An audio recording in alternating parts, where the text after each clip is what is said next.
Dari Oyen dan Momo yang bijak. Hari itu, Oyen dan Momo sangat menikmati hari memancingnya.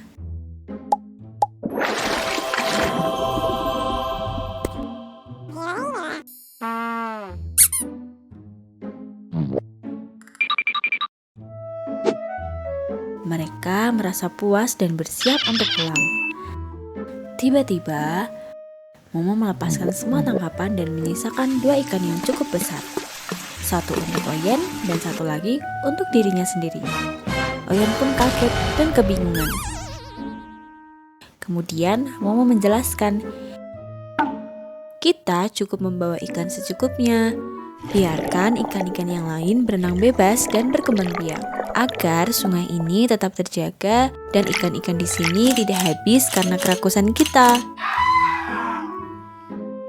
Oyen pun terpukau mendengar perkataan Momo. Tiba-tiba,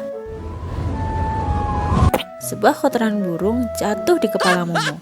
Oyen pun tak kuasa menahan tawanya. Momo yang kesal langsung mengambil batu dan melemparnya ke pohon.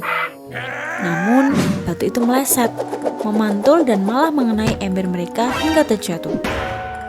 Semua ikan yang tersisa pun kabur. Oyen dan Momo hanya bisa berpelukan sambil menangis konyol, menyaksikan tangkapan mereka lepas. Dengan tawa kecil, ikan-ikan itu pergi sambil melambaikan siripnya. Oyen dan Momo keheranan dan tertawa melihatnya. Mereka pun malah senang melihat ikan-ikan itu bisa berenang bebas. Akhirnya, Oyen dan Momo berjalan pulang dengan ember kosong. Mereka tidak lupa membawa plastik penuh sampah yang mereka kumpulkan. Oyen dan Momo mendapatkan pelajaran yang sangat berharga hari itu. Terkadang, masalah tak selalu terlihat buruk.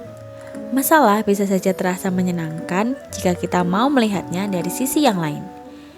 Dan yang tak kalah penting, mereka juga belajar bahwa kebersihan lingkungan adalah tanggung jawab bersama.